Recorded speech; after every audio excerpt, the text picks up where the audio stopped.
How angry are you that when you opened up that letter, it was from the hospital where your spouse died because you believe the doctors at the hospital were careless?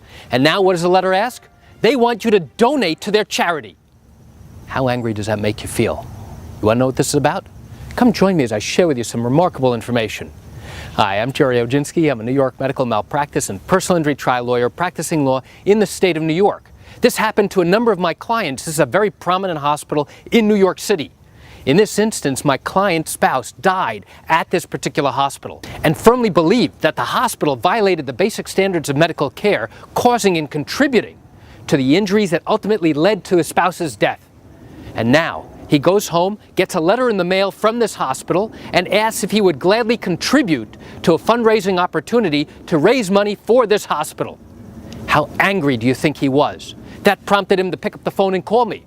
Gerry, you're never going to believe what just happened. I said, hold on, let me tell you what just happened.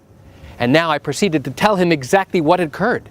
The hospital had sent a fundraising letter to him, asking him to now contribute money to the hospital for their fundraising efforts. And he was furious. He was so upset and so angry. Why? Because he truly believed, and our experts confirmed, that there was a valid basis for a case, that as a result of the doctor's carelessness at the hospital, his spouse died as a direct result of that. Do you think he wrote out a check to this hospital? Absolutely not. You know what he did? He immediately tore that up. But more than that, it prompted me to write a letter to that fundraising department, telling them, listen, I just want you to be aware, you just sent a letter to a gentleman whose spouse died as a direct result of carelessness by your hospital. This was insensitive. This was offensive. This is wrong on so many different levels. Make sure you take his name off of your mailing list. And that's exactly what they did. In fact, they actually apologized for doing that. What was so remarkable, though, was that this was not the first time that this hospital had done that. The fundraising arm of the hospital had nothing to do with and knew nothing about what went on medically. Instead, they simply got a list of patients who had been discharged and now automatically sent out these letters to these patients who were discharged, not even recognizing that the patient who was discharged clearly was not discharged. In fact, they died in the hospital. So why do I share this great information with you?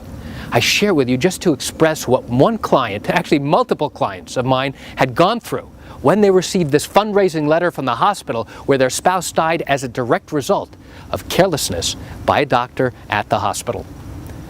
You know, I realize you're watching this because you have questions or concerns about your own particular matter.